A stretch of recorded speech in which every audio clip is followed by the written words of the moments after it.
I'm Angelo Pizzo, writer and producer. David Anspaugh, director.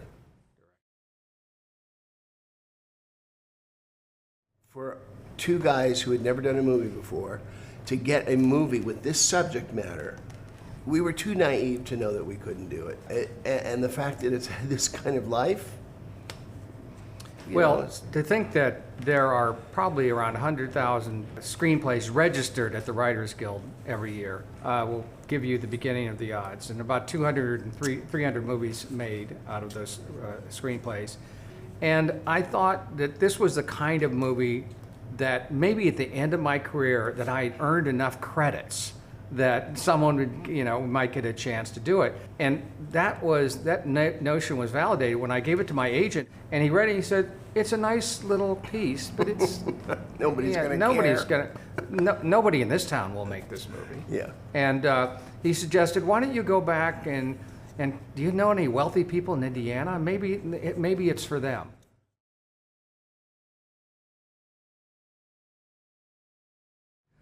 We called him the Black Cloud because wherever he walked, you felt that there was a black cloud hanging over his head. He was negative, he was doom and gloom. It was a rough period for him because his son had just committed suicide 3 months earlier. And he proceeded to basically torture David in particular. There's a scene in the movie before they leave to go to the state finals, and he has this conversation with Barbara Hershey, and the dialogue went something like, "Man, it seems like only yesterday I drove into this town and saw that blinking light and thought, what the hell am I doing?" And boy, it was that came from such a real place. Let's be clear, Gene did a phenomenal job. He's a great actor, and without Gene's performance, Hoosiers doesn't exist. Gene's behavior on the set is his behavior on the set every single period, every single film he works on. If I were Clint Eastwood or Woody Allen or John Huston, someone of That's true. his contemporaries or someone that had a long, distinguished body of work, he wouldn't pull this stuff. Because I thought it was just me. And then I later found out it wasn't just me.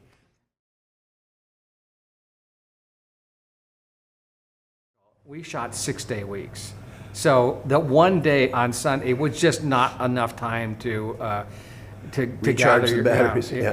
And we also had weather problems. The number of issues that we had in making this movie was probably greater than any movie I've ever dealt Yeah, but with. like you just said, though, we also were in that God loop where the stuff that seemed like it was bad turned out to be good.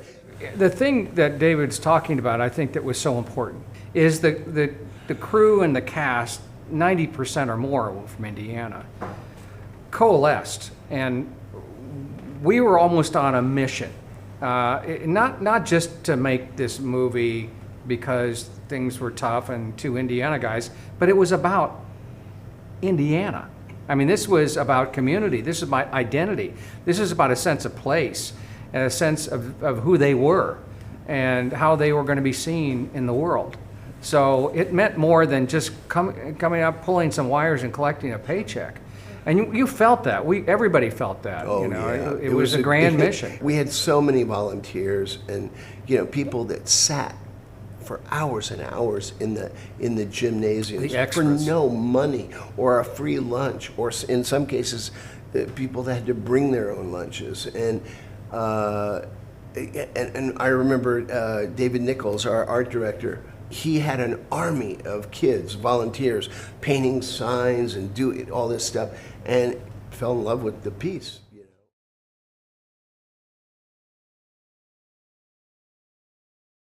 I spent the first 22 years of my life in Indiana, the next 30 in LA, and the last 11 here in Indiana.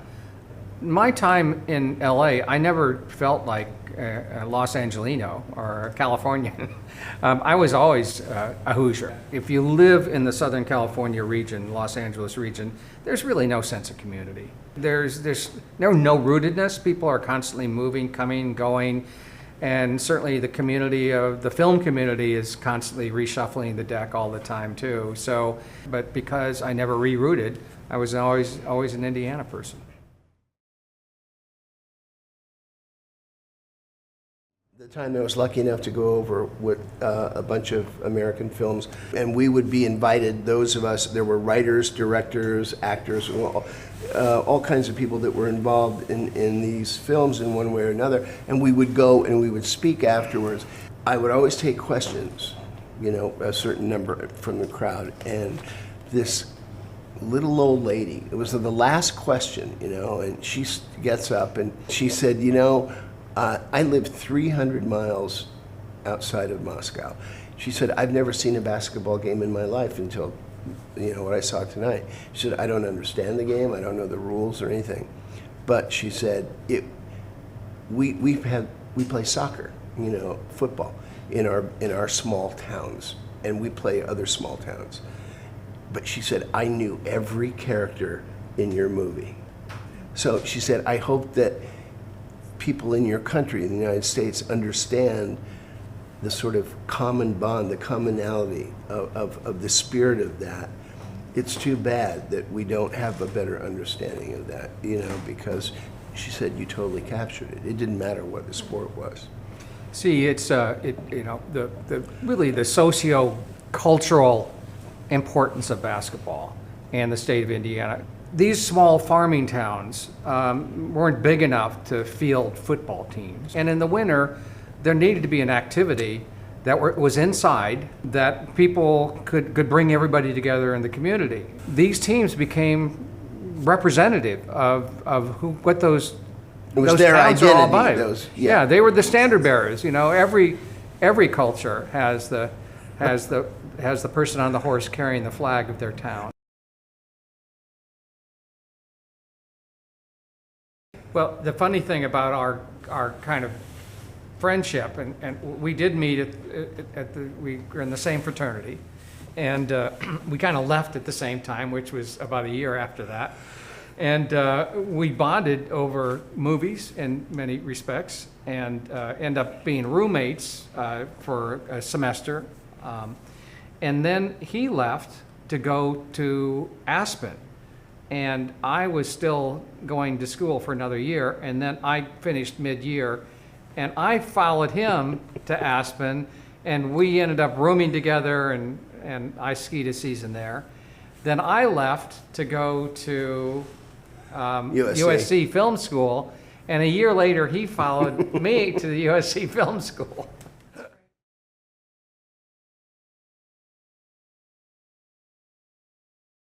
We both are. I've never thought of Hoosiers as an underdog story. Never thought of it as an underdog movie. It's really about a collection of individuals who are stuck in a certain part of their lives, and they all have a blind spot that keeps them stuck.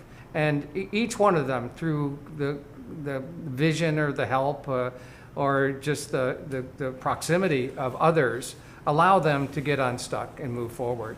It really is a collective of depressed people who find an opportunity to see a better chance for themselves in their lives. That's really what the movie's about. It's about redemption and second chances.